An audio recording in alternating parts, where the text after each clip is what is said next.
je m'appelle Dorian McDermott et c'est le calendrier économique de Dukascopy pour lundi le 1er septembre qui est un jour férié aux États-Unis et au Canada, comme c'est la fête du travail. Le PIB finalisé de l'Allemagne du deuxième trimestre est la première publication qui va paraître à 6 heures du matin. Le rapport a montré que l'économie s'est contractée de 0,2%. Ensuite, il y a un nombre de publications des PMI manufacturiers pour août et les données de la Suisse vont paraître à 7 heures du matin.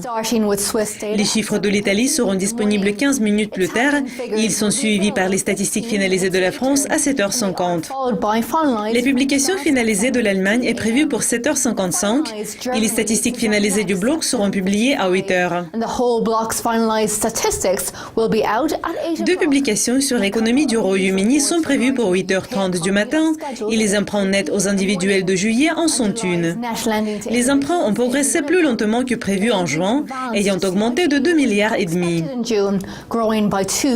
Le PMI manufacturier pour août est une autre publication sur l'économie britannique qui est prévue pour la même heure. Les traders de l'USI seront occupés après minuit, comme deux publications sur l'économie australienne vont paraître à 1h30, y compris les approbations en matière de construction pour juillet.